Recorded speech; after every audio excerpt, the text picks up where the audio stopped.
Hello दोस्तों, स्वागत है आपके अपने यूट्यूब चैनल एक ही स्टडी रोड में। आप सभी दोस्तों का मैं शुक्ला बहुत बहुत स्वागत करता हूं। आज की क्लास में हम बात करेंगे दोस्तों बीए थर्ड सेमेस्टर के सभी छात्र छात्र हैं जो होम साइंस से बिलोंग करते हैं। आज उनके लिए कुछ नया आपके लिए प्रश्न लेके आए हैं जो आपके पेपर से बहुत ही रिलेटेड होगा और बहुत ही मोस्ट इम्पॉर्टेंट होगा।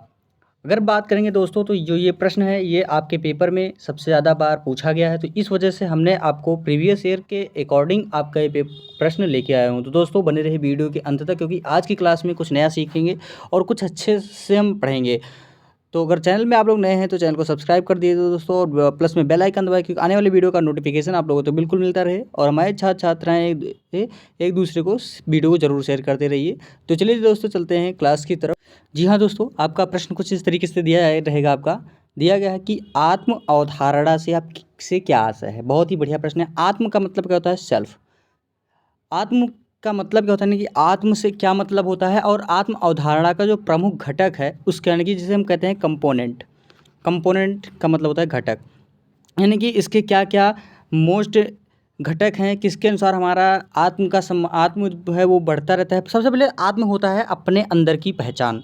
अगर अपने अंदर की पहचान को अगर हम एक दूसरे के प्रति किस तरीके से हम बिहेवियर जिसे बोलते हैं, बिहेव जिसे बोलते हैं, और एक दूसरे के प्रति वो जो आत्मसम्मान होता है, यानी कि आत्मरक्षा होता है, आत्म पॉइंट, तो अलग अलग विशेषताएं दी जाती हैं। आत्म का मतलब होता है, और आत्म का मतलब होता है अपने अंदर की जो जुड़ी हुई बातें होते हैं, या अपने आत्मा को एक आत्मा के ऊपर निर्भर करता है, उसी को हम आत्म की व्यवस्था कहते हैं। जैसे आत्म का मतलब होता क्या है। अब आत्म जिसे मैंने आपको अपनी भाषा में बताने का प्रयास करता हूँ इसमें, और इसमें जो आपको किताबी भाषा में दिया गया है वो कुछ अलग तरीके से दिया जाता है। जैसे आत्म एवं पहचान का संदर्भ हमारे चारों ओर पर्यावरण से जुड़ाव रखता है। यानी कि जो आत्म का होता है, इन्होंने बताया कि पर्यावरण से।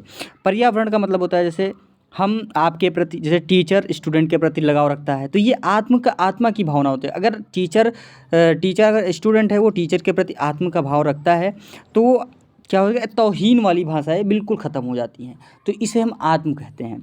और ये जो आत्म होता है ये कितने प्रकार के होते हैं? ये भी कई प्रकार के होते हैं। जैसे ये आपके प्रति हो गया है से जुड़ा, एक दूसरे के प्रति लगाव का हो जाता है। उसके बाद में फिर अपनी चीज़ें कुछ जैसे पसंद होती है, जैसे लाइक करते हैं, खाने की चीज़ें हो गई, पहनने की चीज़ें। तो ये आत्म के ऊपर निर्भर करता है कि तुम्हारी आत्मा क्या कहता है, कि अगर ये चीज़ हम लेते हैं तो हमारे प्रति क्या भाव रखता है। तो ये सारी चीज़ें इस बात को यहाँ पे गणना करते हैं। तो यही चीज़ें यहाँ पे आपको दिया गया है। यहाँ पे दिया गया कि आत्म एवं पहचान का संदर्भ हमारे चारों ओर के पर्यावरण से जुड़ाव रखता है, यानी कि जोड़ के रखता है। मानव अपनी बाल्यावस्था से जैसे जैसे बाहर आता है, यानी कि आप मान लो आप पढ़ रहे हैं, स्टूडेंट हैं, तो आप जैसे बाल्यावस्था से धीरे धीरे बढ़ के जब आप 20 या 25 के करीब पहुंचते हैं, तो जो आपका विकास होता है वो क्या होता है, बढ़ता जाता है। तो यहीं पर अर्थात बड़ा होता है, उसके आत्म का विकास होता है, और वह अपने चारों ओर वातावरण के प्रति जागरूक होने लगता है। जैसे आप फिर क्या करते हैं कि आप बाहर निकलने लगते हैं, फिर आप ट्वेल्थ की परीक्षा देते हैं, फिर आफ्टर 11 की परीक्षा के बाद में 12 की परीक्षा, उसके बाद फिर ग्रेजुएशन आप घर से बाहर जाते हैं, यूनिवर्सिटी जाते हैं। कोई कानपुर जाता है, कोई इलाहाबाद जाता है, कोई दिल्ली जाता है, कोई मुंबई जाता है, तो कोई बनारस जाता है, तो कोई कहीं जाता है। मतलब जितने भी यूनिवर्सिटी हैं, कोई अवध यूनिवर्सिटी जाता है, कोई वीर बहादुर। तो इसी तरीके से अलग अलग यूनिवर्सिटी की बात करें तो वो सब अपने आप में जागरूक होने लगते हैं, और वो अपने आत्म के अनुसार ही वो चूज़ करते हैं। अब मानव के आत्म अवधारणा का सदैव उसके माता पिता, अभिभावक, गुरुजन, शिक्षक, मित्रगण आदि संबंधी होता है। जैसे मैंने अभी आपको सारी चीज़ें बताया, वह प्रतिक्रिया, अंतःक्रिया आदि करता है, उसे अनुभव प्राप्त होते हैं, और यह अनुभव का उसे अर्थ प्रदान होते हैं। यही अनुभव उसके आत्म का आधार बनते हैं, और स्वयं से अवगत होना एक सचेतन आंतरिक प्रयास है, जिसके लिए कोई भी व्यक्ति प्रयास कर सकता है। यानी कोई भी व्यक्ति मतलब जितने भी हमारे पूरे भारत या पूरे संसार की बात करें, तो जितने भी व्यक्ति यहाँ पे निवास करते हैं पूरे पृथ्वी पर, वो उनके अंदर की जो आत्मगुण हैं वो दिखाई देती है और किस किस के प्रति वह जागरूक होती है और किसके प्रति उसको समझ आता है और क्या समझ नहीं आता है, यह है यहाँ पे आपको हम बताएंगे। इसके द्वारा वह अपनी शक्तियाँ, आत्मा से के क्या लड़ने की क्षमता आपको बता ही दिया। कमजोरियाँ क्या है आपके अंदर कि आप वीकनेस पढ़ाई की, जैसे पढ़ाई पढ़ करते हैं आप, तो इसमें आपकी वीकनेस क्या है आदि को समझ सकते हैं। तो ये आत्म के ऊपर निर्भर करता है। तो ये हो गया आत्म का मतलब यानी अपने ऊपर। ये समझ लो आत्म का मतलब होता है सेल्फ, यानी कि मुझे अपने तरफ, अपने आप को इसमें आंको, अपने तरफ समझो, यानी कि सेल्फ, यानी कि अपने आप को समझिए इसमें। यानी कि हम समझ लीजिए कि मैं हूँ, ये अपने ऊपर की सारी गणनाएं कर रहे हैं। फिर आता है आत्मा का अर्थ। इसका अर्थ क्या होता है? किसी भी मनुष्य का अपना बोध होता है, यानी कि मान लो मनुष्य में आप हैं, यानी कि आप हैं, यहाँ पे मनुष्य की जगह आप अपना नाम लिख दीजिए और यहाँ पे अपने आप को बोध कराइए। बोध का मतलब समझते हैं अपने आप को यहाँ पे संगठित करिए, यानी अपने आप को यहाँ पे निर्भर करिए।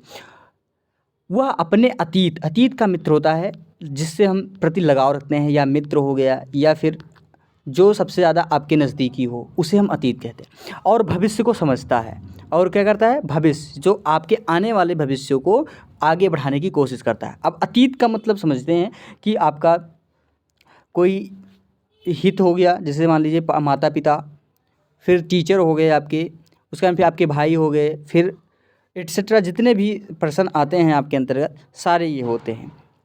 और दूसरे लोगों में मित्रों, सहकर्मियों, रिश्तेदारों, शत्रुओं, अतिथियों को भी जानता है।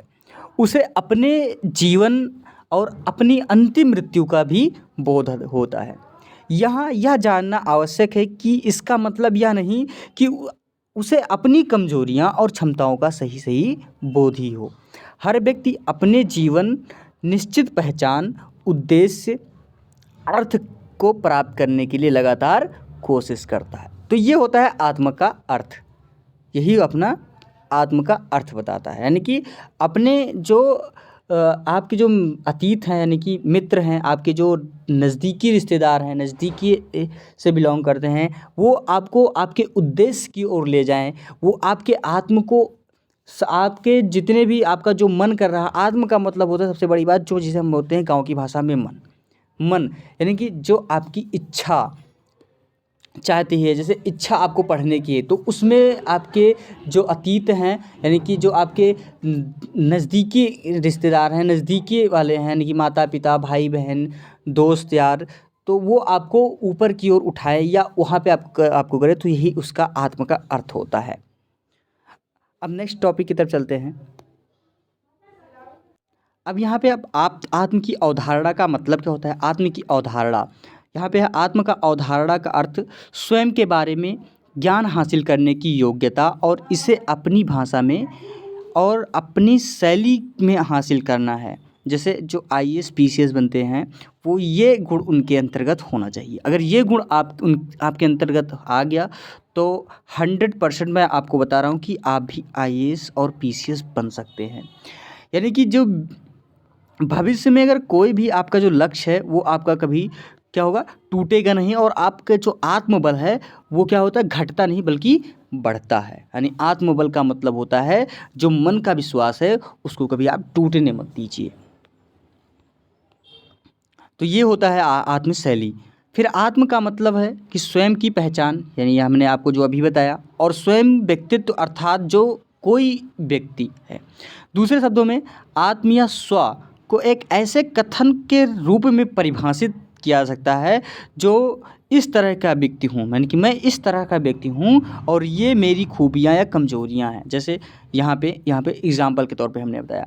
इस तरह आत्म किसी व्यक्ति के संपूर्ण व्यक्तित्व की ओर संकेत करता है, या स्व या आत्मा व्यक्तित्व का केंद्रीय स्थल या व्यक्तित्व की प्रक्रिया को दिशा देता है, और जिसके जरिए अचेतन मन के उपयोगी और रचनात्मक पक्ष को चेतन बनाया जाता है और उसे एक सकारात्मक प्रक्रिया की ओर ले जाया जाता है। तो यही होता है आत्म अवधारणा। जैसे मैंने आपको बताया कि IAS PCS आपको बनने के लिए कोई भी रोक नहीं सकता है। अगर आपके अंदर आत्मबल है, अगर आपके अंदर चाह है, अगर आपके मन में इच्छा है, तो आप भी कर सकते हैं। जो आज IAS हैं तो आप भी बनते हैं। आप भी एक इंडियन रेगुलेशन यानी कि इंडियन रेगुलेशन के तहत आप भी एक भारतीय नागरिक हैं और आप भी कुछ भी कर सकते हैं, आपके लिए कोई भी बाध्य नहीं है। अगर पॉलिटिकल साइंस पढ़ते हैं तो उसमें सारी चीज़ें वहाँ पे दिया गया है। तो ये हो गया उसका मतलब कि आत्म अवधारणा की अर्थ। उसका फिर आपका आता है आत्म पहचान को प्रभावित करने वाले कारक। हर व्यक्ति जन्म से ही किसी न किसी परिवार का सदस्य होता है। यहाँ पे इसका कारक है कि हर व्यक्ति जन्म से ही किसी न किसी परिवार का सदस्य होता है। ये तो राइट पॉइंट है, सभी लोग जानते हैं कि आप भी किसी परिवार के सदस्य हैं। और जन्म होने के पश्चात उसमें सीखने, ज्ञान एवं समझ के गुण विकसित होते हैं और वह सबसे पहले अपने परिवार के प्रत्यक्ष या अप्रत्यक्ष अनुभवों को ग्रहण करना या उनसे प्रभावित होने लगता है। जैसे आप छोटे हो, छोटे बच्चे हैं, जैसे आपके घर में कोई छोटे बच्चा है, उसको आप गाँव की भाषा सिखाते हैं। एक मैं छोटी टॉपिक लेता हूँ, गाँव की भाषा सिखाते हैं तो वो गाँव के तरीके से बोलने लगता है। अगर वही आप मतलब स्कूल में जाता है तो वो थोड़ा खड़ी हिंदी बोलने लगता है और खड़ी हिंदी में वो थोड़ा शुद्ध हिंदी बोलना प्रयास करने लगता है। तो उसकी जो प्रतिबद्धता है यानी उसकी जो माइंड है वो क्या करता है, धीरे धीरे ग्रो करता है और वो समझने लगता है कि हम किस लाइन से जाएंगे और क्या चीज़ करेंगे तो हमारा जो पहचान है, जो आत्म है, वो अपने आप में ग्रो करता जाएगा। तो यही होता है कि प्रत्यक्ष और अप्रत्यक्ष अनुभव को करने उसके अंदर क्या होता है, युक्त हो जाता है और अनुभव करने लगता है कि हमें बोलना क्या उचित है, क्या अनुचित है और क्या चीज़ें कैसे हम पढ़ेंगे या क्या चीज़ करेंगे तो ये बेकार है या उसको। तो ये होता है परिवार, यानी कि परिवार से सीख मिलती है। तो ये आत्म प्रभावित करने वाले कारक होते हैं। अब यहाँ पे फिर दिया गया है, नेक्स्ट पॉइंट है कि बच्चे पर केवल तत्कालिक प्रत्यक्षीकरण यानी कि प्रत्यक्षीकरण लक्षणों को ही प्रभाव नहीं रहता, बल्कि जन्म के पूर्व से ही जो विरासत के रूप में प्रत्यक्ष या अप्रत्यक्ष रूप से प्रदान किया हो गया होगा उसका भी अमिट प्रभाव व्यक्ति के स्व और पहचान में रहता है। घर एवं परिवार के वातावरण में बच्चा अच्छे एवं बुरे दोनों प्रकार के अनुभवों को ग्रहण करता है, किंतु उस पर किन अनुभवों का प्रभाव हो सकता है इसे पूरी तरह पूर्व में नहीं बताया। जब मैंने आपको अभी ये सारी चीज़ें बताया। अब आता है फर्स्ट नंबर, घर या परिवार। सबसे पहले हेडिंग में आप लिखते हैं घर या परिवार, और कोई भी होता है अगर आत्म से करते हैं, इसके कारक जो होते हैं आत्म का यानी इच्छा का जो कारक होता है वो सबसे पहले घर परिवार से ही स्टार्ट होता है और यही आपका सबसे बड़ा पॉइंट है। यहाँ पे है कि परिवार की भौतिक अभौतिक, परिवार की जो भौतिक है अभौतिक क्या होता है। भौतिक का मतलब होता है जैसे आपके परिवार की जो लैंग्वेज है या उनकी जो क्रियात्मक विकास है वो किस तरीके से बिहेव करती है, तो यही भौतिक और अभौतिक होता है। अब विशेषताओं का प्रभाव बालक पर पड़ता है, यानी कि मैंने जो भी आपको बताया, परिवार एवं परिवार के सदस्यों की सामाजिक एवं आर्थिक स्थितियों, अंतर व्यक्ति संबंधों एवं भूमिकाओं का प्रभाव भी बालक के सामाजिक, शारीरिक, मानसिक और नैतिक विकास पर पड़ता है। यानी कि जो बालक होता है जैसे आप लोग करते रहेंगे उसके प्रति वो जैसा स्वभाव करेंगे वो वैसा ही सीखेगा। अगर आप उसको सही राह पे लेके जाएंगे तो वो सही राह पे आएगा। अगर आप गुंडागर्दी उसको सिखाएंगे तो गुंडागर्दी सीखेगा वो। अगर वो आप उसको चपलता से बिल्कुल नहीं करेंगे तो चपलता से वो बहुत बड़ा आगे बढ़ जाएगा। तो वो क्या करता है कि एक दूसरे को तंग करता है। और उसके बाद में फिर कुछ लोग चोरी करते हैं, कुछ लोग क्या करते हैं कि एक दूसरे को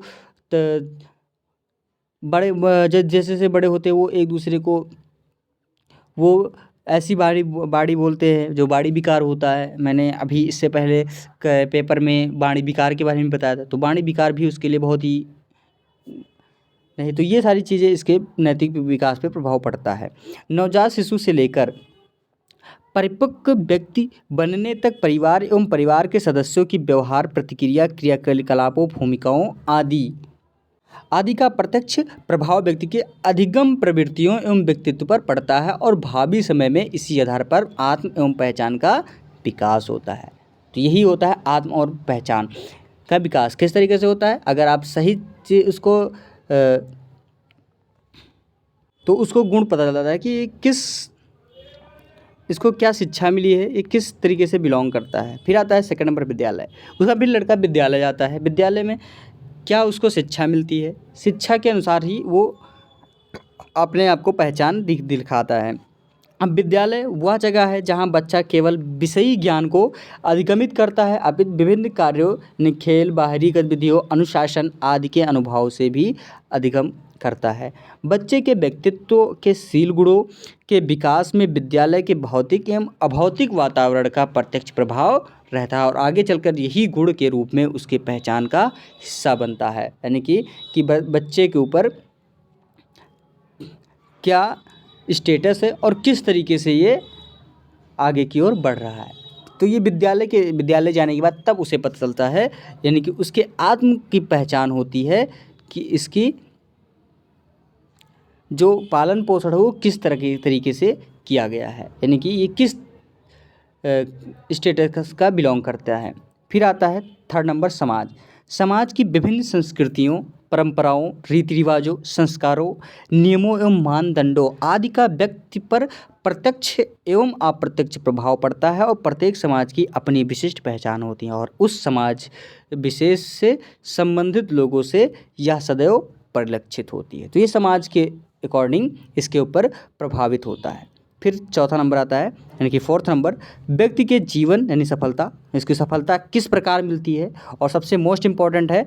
तो ये जो यहाँ पे आपको अगर यही चीज़ें अगर लड़कों के ऊपर अगर आप करेंगे तो ये बिल्कुल उसी तरीके से आपका जो शासन है और आपका जो गुण है वो लड़के के ऊपर मिलता रहता है। तो ये आत्मबल होता है और आत्मबल का जो कारक है वो आपको यहाँ पे बता रहा था।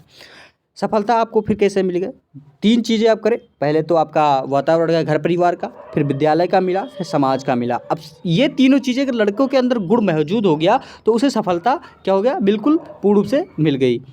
अब व्यक्ति के जीवन में छोटी छोटी कामयाबी या सफलताएँ उसके व्यक्तिगत शील गुणों को दृढ़ता प्रदान करती है और उसके पहचान को विशिष्टता प्रदान करती है और सफलताएं व्यक्ति के नवीन एवं सकारात्मक गुणों को संचार करती हैं और सफलताएं व्यक्ति को चिंता एवं अवसाद की स्थिति में पहुंचा देती हैं। यही व्यक्ति की पहचान बनाने में उसके जीवन प्राप्त सफलताओं को असफलताओं का योगदान माना जाता है।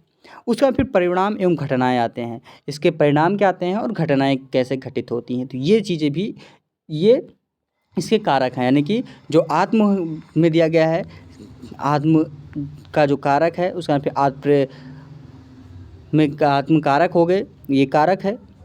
यहाँ पे है कि मानव जीवन में होने वाले घटनाएं या उनके परिणामों के प्रभाव सुखद या दुखद अनुभव के रूप में व्यक्ति को प्रभावित करते हैं और कभी कभी एक छोटी सी घटना व्यक्ति की पूर्ण पहचान को बदल देती है। तो ये होती है परिणाम की एवं घटनाएं। फिर आता है आत्मविश्वास। अब आत्मविश्वास जो होता है वो सबसे बड़ी चीज़ है, जो हमने अभी बार बार इससे पहले 100% IAS बनने का सपना आपको बताया। तो ये आपका आत्मविश्वास होता है जिसे हम कहते हैं सेल्फ डिपेंड, यानी कि सेल्फ सेटिस्फाइड। आत्मविश्वास जो होता है वो अपने आप इतनी शक्तिशाली और अंतर्निहित शक्ति है जो कि व्यक्ति की पहचान उसके वांछनीयता के रूप में निर्मित करने में सक्षम रहती है और व्यक्ति का आत्मविश्वास उसमें अंतर्निहित हुआ स्व सिद्धांत है जो स्व की संपूर्ण कार्य प्रक्रिया को स्वचालित रूप से संचालित करता है, साथ ही साथ व्यक्ति के अस्तित्व की संपूर्णता की ओर निर्धारित करता है। आत्मविश्वास स्व के आत्ममूल्यांकन हेतु एक मार्गदर्शक सिद्धांत है जो कि किसी व्यक्ति के चेतन प्रयासों द्वारा उसकी स्वयं की क्षमता, शक्ति एवं प्रभाव की वास्तविकता से उसे परिचित कराता है और उसकी पहचान या विशिष्टता को बनाए रखता है। तो ये होता है आत्मविश्वास। आत्मविश्वास सबसे बड़ी होनी चाहिए जो आपको कहीं आपका जो लक्ष्य है, जो आपके अंदर चल रहा है, उसे आपको कभी क्या करता है, परिलक्षित नहीं करता है, यानी कि जो लक्ष्य है वो आपको परिलक्ष्य नहीं करेगा। तो ये होता है आत्मविश्वास। तो दोस्तों आज की क्लास में बस यहीं तक रहेगा और अगली वीडियो में हम आपको कुछ नए टॉपिक के साथ आएंगे और बस जल्द ही, और क्योंकि पेपर भी है तो आपके पेपर के नज़रिए से तो आपका सबसे मोस्ट इम्पॉर्टेंट प्रश्न है और अगर ये चीज़ें अपने अंदर बिठा लेते हैं तो ये चीज़ें आपके घर परिवार, अपने ऊपर और छोटे बच्चों यानी कि और जितने भी आपके पूरी फैमिली है सबके ऊपर अगर आप ये प्रयोग करते हैं तो ये सबसे मोस्ट इम्पॉर्टेंट है। और सबसे बड़ी बात ये है कि जो पढ़ने वाले छात्र हैं वो सबसे मोस्ट इम्पॉर्टेंट बात कि ये पढ़िए और इससे आप अगर आप आत्म के यानी कि आत्म सुरक्षा यानी कि आत्मबल को प्रयास करते हैं तो ये आपका आगे जो आपका लक्ष्य है वो कभी भी निरर्थक नहीं जाएगा। तो दोस्तों इसी के साथ अगली वीडियो तक आप लोग के साथ फिर से उपस्थित होंगे। धन्यवाद दोस्तों, जय हिंद। और इसी के